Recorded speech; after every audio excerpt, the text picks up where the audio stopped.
Hello, you wonderful people, and welcome to another episode of Super-Fanta-Fi. This being a show where I talk about TV shows of the supernatural, fantasy, and/or science fictional genre. For today's episode, I'm gonna talk about the latest episode of Manifest. A lot of really interesting things went down in this episode, so let's break things down. First and foremost, obviously we have Grace, taking these classes, obviously like baby classes and everything, and it's like, oh, she beat someone. Which, side note, like that actress, I've seen her in a few things, like the woman she became, what was her name, the lady she met this episode.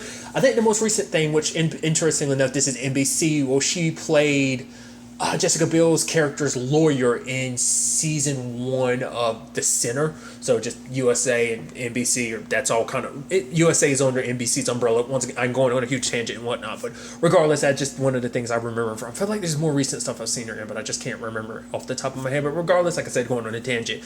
Basically, it's like, oh, this is someone she just randomly met, but then it turns out she has a calling, which is like, yo, this is like her first full-blown calling, where it's like, okay, you're getting a vision of like, you need to help this person out, like the calling's true nature. Because before, we're not 100% sure why the calling worked when she was getting her blood drawn before, but why it was an issue, why it wasn't an issue later on when Sanvi was, so I, like I said last episode, threw out my thoughts about that. We'll see whether anything comes about that going forward, but this is her first full blown one, and she's seeing a gargoyle, which they're even saying that gargoyles are kind of supposed to be like symbols of protection, which I never knew that, because my experience with gargoyles were just, well, the cartoon, the Disney cartoon, Gargoyles. Which, was that even originally a Disney cartoon? Maybe it originally was. I don't know. That was back way back in the 90s. Regardless, going on a tangent and stuff like that. But the fact of the matter is, Grace is kind of handling this now, because it's like, okay, so what do I do about the fact is I'm having this calling? What should I do? And the sad thing is, Olive,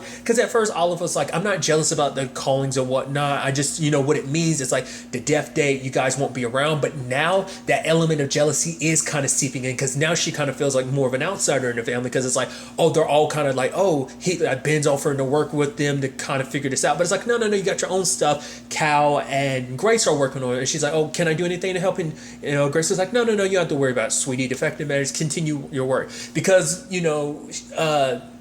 Olive had made it seem like, okay, I'm good, I'm not jealous or whatever, but there is a part of her that is a little jealous. So I think there was some truth to it. It's mainly like, oh, like that means you could all potentially end up dying, so like nothing else really is that important. Me, like colleges and stuff like that is not that important. But it's also a bit of jealousy, because it makes her feel like much of like an outsider. It's like, no, I can contribute, I can help in this whole situation, just let me. And obviously, like, she's going to that the Believers church, where Andre is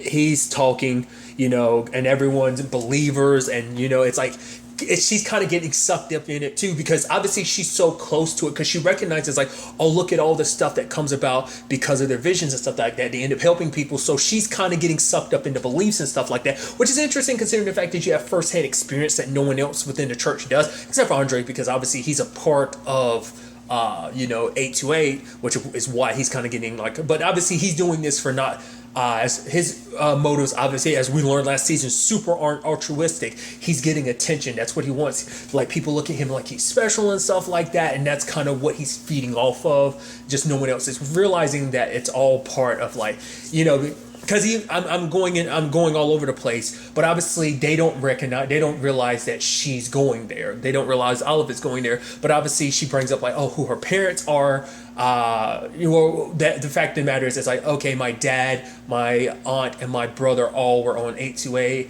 and now she's like, the miracle of it all, like, I believe in everything. And Andre's like, oh, look at the children of people related to all this will inherit the gift, which obviously it's a complicated thing, because apparently Grace is, their Grace and Ben's child ended up adopting the gift. So it maybe in Grace's mind, it's like, but in Olive's mind, maybe it's a thing of like, if she believes enough, maybe eventually it will come to her. But even if it doesn't, I don't think she believes that, but maybe there's a small part of her that does think that maybe she will develop it as part of being, it being her family and everything. But I think the most important thing is, like, for her, it's like she wants her family to share the gift. It's like, oh, the good that you can do with your calling, all you have to do is let the world know about it. Obviously, that's a big issue, because hence why the general is after them in the first place, is because of their calling, because people will try to take advantage of it. It's just, especially, they already get enough hate for being different, but it's like, that's just going to draw even more attention to you, because people start thinking like, you don't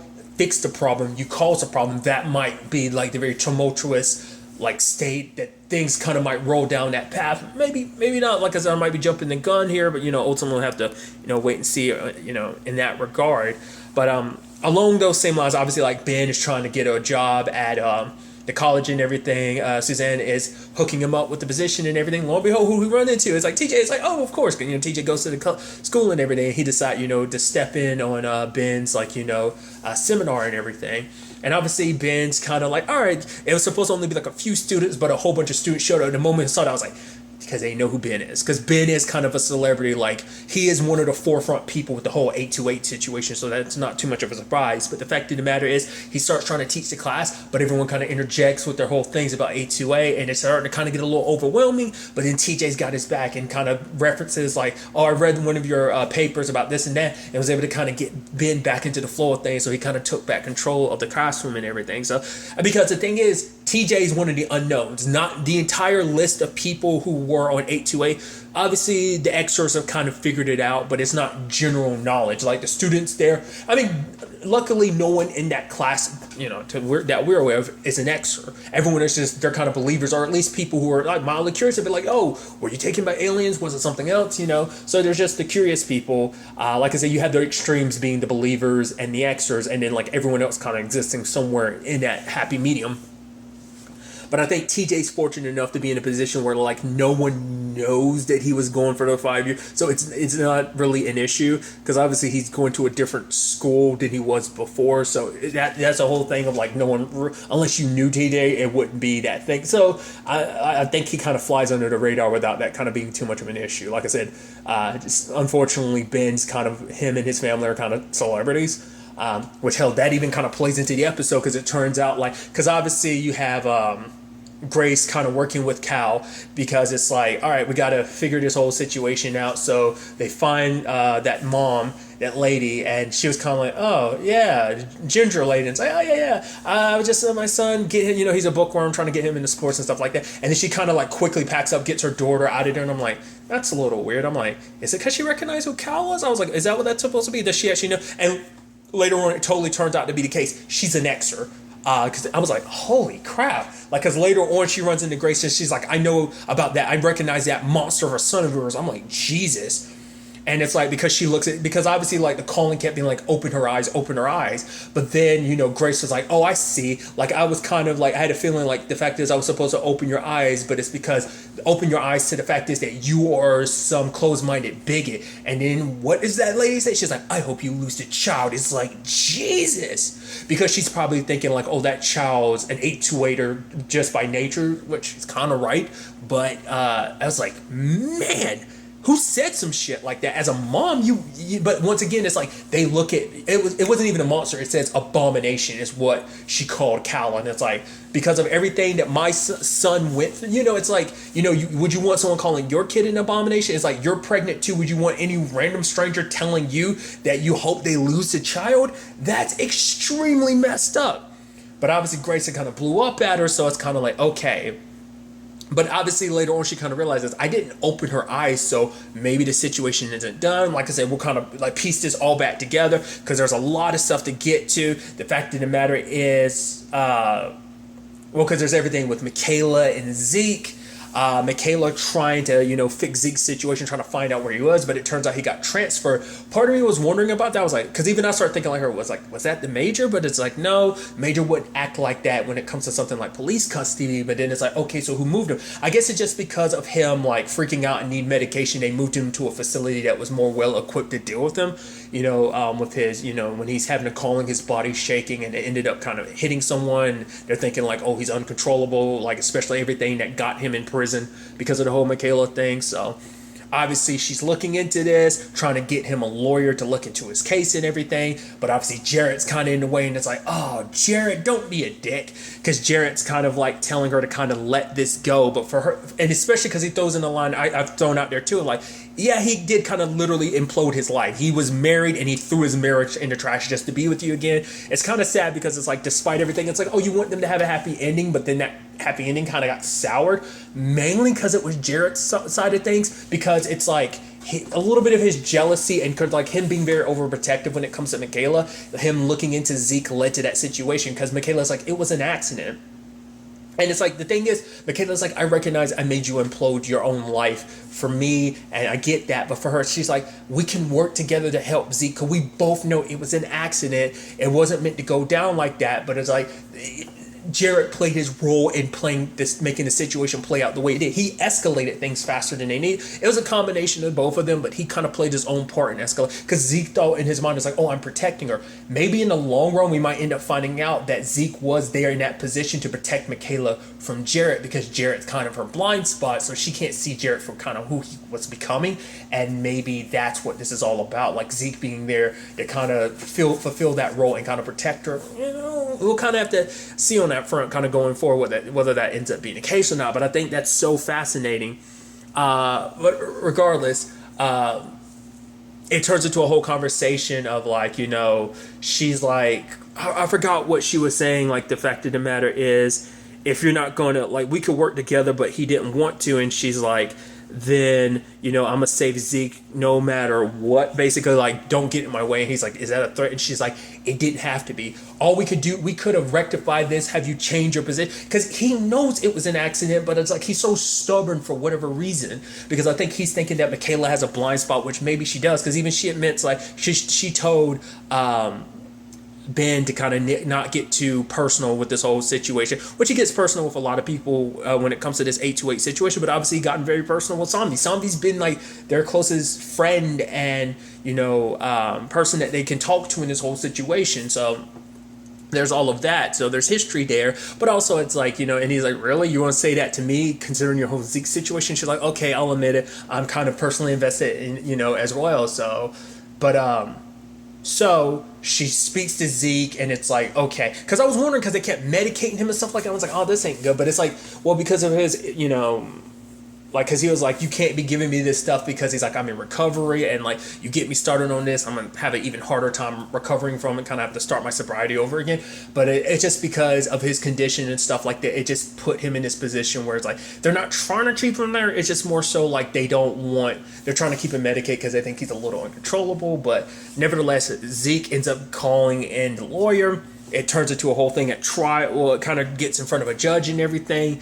And so it ends up being Michaela who gets on the stand, and she kind of rips into Jarrett, basically saying like, Jarrett like looked into Zeke, ran fingerprints, kept an eye on him, like showing that Jarrett was almost like obsessed. So that situation played out more so because of Jarrett's issue. So I thought that was kind of interesting. I was like, oh, because it's like, she's kind of burning that bridge with Jarrett, but that's because she wants to save Zeke, because it's like because it's like everyone who's a part of 828 is in danger, and they need to kind of come together, especially because Cal's like, you need Zeke, you and Zeke need to be together for whatever's to come. So it's kind of like, whatever, you know, because in the end they were luckily able to kind of be like, okay, and they were able to kind of get all the charges dropped, and even like the gun charge, it was kind of like, all right, so they got that to reduce the like time served, so he ends up getting released. Which Jarrett was like, yeah, you weren't the only, it turns out I'm not the only one who blew up his life. I hope it was worth it, you know. Once again, it's like she kind of blew up anything between her and Jarrett. Probably like things at work are going to turn a little weird and awkward, because it's like, oh, you released the guy that shot you, her captain, because she had brought this up to her captain, but it's going to turn into a complicated work environment, because people will probably look at Michaela as like, oh, she turned against one of her fellow brothers in arms, so that's going to be a whole complicated thing. Maybe not. The captain might be a little more receptacle, just being like, okay, you know, I don't know, because she kept trying to tell the captain it was an accident, but now kind of being like, okay, here's the full story and everything, looking at all of Jarrett's actions, like the fact is he was looking into Zeke and stuff like that. Regardless, Zeke is now free, and it did seem like they had this moment of like locking eyes, like, oh, is something about to happen, but it's like, no, like, just the fact of the matter is, I got you free, like, let's kind of go type of thing. So like, obviously there's something there, but I think both of them are super reluctant to kind of jump on it, considering everything that went down to kind of bring them together. So Cal kind of believes, like, now that Zeke's free, that he's back with Michaela, the visions of the plane are going to stop, but she doesn't believe so. She believes there's more to this, and that kind of led to Grace's situation be like, I think there might be more to my situation as well. So there's all of that. And then like Ben's job, we end up finding out one of the people, like when the guy was leaving, he's like, oh, my wife is there to pick me up. I'm like, oh, your wife is going to be the major, isn't it? Did not see it coming that the lady that Grace met is actually his wife. And I'm like, oh, they're both, I don't know if they're full-blown extras, but it seemed like they're extras considering like how much disdain they have for 828 or so. Then it's like, okay. So he wants Ben to be close by. He's like, oh, I gave him the job because it's like, oh, welcome to my, welcome, like the spider welcoming in the prey to like, oh, welcome to my web, said the spider to his prey, essentially. I'm butchering the metaphor he was making, but regardless. So now he's keeping Ben a close eye on him. And it's so interesting because I guess the whole point that because if Grace can change this woman's mind, maybe she can change her husband's mind, or maybe like they're going to be involved in something dangerous, like almost borderline hurting a lot of people. And if Grace can open her eyes, she might be able to stop all that's happening, because we end up finding out that the gargoyle is that that she kept seeing is from the school, because the school has gargoyles. So that's one, like that's all kind of side of, part of something. Obviously there's everything with Sanvi, because Vance doesn't want Ben to let Sanvi know like, yo, what's up, and everything. So obviously she's continuing to investigate the markers and stuff like that. Ben has to feed her fake information about a passenger so that it could get back to the major and they can lay a trap waiting for her. Ben kind of felt guilty about it because, like I said, Sanvi's a friend. She's been an ally since literally the beginning. They've been confidants for each other. They've been through this. They're a team. And he felt bad about it. And eventually when the time came, he ended up spilling the truth just because he didn't want to put her through that. But obviously for her, like, because this also stems from Sanvi having trust issues, because the person that she was supposed to be on the plane, they reference it in the recap, but that was something we got touched on last season but never fully went into. Well, her SO, Alex, it turns out, because we ended up reading the message later on, she's like, I never meant to get in the middle of like your marriage or something like that. That was never my thing. So it's like she was having an affair with somebody. It's always weird with the word affair, because I always assumed like the person that's married, that's because an affair works both ways. Because if you're single and, like, say in her case she's single, she's having an affair with someone that's married, it's still considered an affair. Because I always think of the affair as vice versa. The affair is the person that's in the relationship cheating. I always treat that as that act itself is the affair, not the person that's single cheating with someone that's in a relationship. Like I said, they're both an affair, but just in my mind, that's just how I always looked at it. I don't know. Like I said, I'm getting too technical about it. It just kind of made me think about it. So, but regardless, but for her, it's like, because of the whole Alex thing, I think it kind of like, because she thought she could trust Ben. Ben was a friend, and they kind of hint to the fact that she might even kind of have a thing for Ben a little bit. But that's probably more so like, that can never happen because he's with Grace and everything. But regardless, like, there's kind of that, so it makes the betrayal hit even harder, because it's like Alex didn't show up on the plane ride because Alex was like, I'm sorry, I can't. And she hasn't been in contact with Alex the entire time. Like, it's like in that 5 years, Alex didn't show up. So it's like, what happened in that time? I mean, because she never probably looked into it. So the thing is like, well, is Alex still alive? Did something happen? Like, what went down? But the fact of the matter is, she doesn't know, because she didn't look into it, because she kept writing an email over and over again, but just couldn't bring herself to do it. So, and she was about ready to later on until the whole Ben thing went down. So she's like, well, who knows what's being, bugged or whatever. So she smashes her phone. So we'll see if anything else comes about because of the Alex thing. And it's actually sad too, because Troy really likes her, and she kind of kicks him off the project, meaning like it was like, we're no longer partners. Like, I don't understand why, because he thought that this whole thing was bringing them close together, but for it to turn out like this, if she doesn't know who to believe and who to trust, she pieced it together, because she turned to Ellen, because I think she pieced it together that her psychiatrist Ellen is the only person she's really talked to about all this stuff. So she kind of let slip some information. It turns out Dr. Matthews, because he's actually the one that presented this info. He recommended Ellen, aka the Major, to her in the first place. So now it turns out like Sanvi had laid her own trap. She could put some recordings. She had set up some recording equipment. the stuff that they were getting out the freezer was fake. It would take weeks for them to realize that. I know Vance being like, honestly, she's actually better at this undercover work, much better at it than you. Because the thing is, because he was pissed at Ben for ruining this opportunity they had, because also doing this would put Sanvi more in the crosshairs and everything. So, but luckily, they were able to kind of trace it all back to Ellen, which her real name is, was it Catherine Fitz? Which now it's like, we also now know that she, the reason why she was able to do what she did to Sanvi is because she specializes in like psychological torture and stuff like that. So like psychologically manipulating people like she did Sanvi, who's in a vulnerable state. She knew what buttons to press and just how to manipulate her. Obviously, it's like, it's not just like, oh, like she by dumb luck. It's like, no, it's well crafted manipulation, which I'm not too surprised by because we've seen it firsthand. But now it's like, Sanvi realizes not only was her information getting sent to the Major, she was actually talking to the Major herself. The main antagonist has been in front of you the entire time. So now the question is like, well, what do we do going forward? And Vance is like, we turn the table. So what that necessarily means, I'm guessing we're going to start using Sanvi to feed her fake information to kind of lead them on. I'm assuming that's kind of, they're going to kind of do that. I am curious like what this means for Ben and Sanvi's relationship. She might be a little less trusting of him going forward. I mean, his distrust kind of worked out, but it's still kind of like, you should have told me the truth about this. And Vance, at no point did you tell me. To be fair, Vance didn't want a lot of people to know, but it's like, well, Grace knows, Michaela knows, so there's that whole situation. So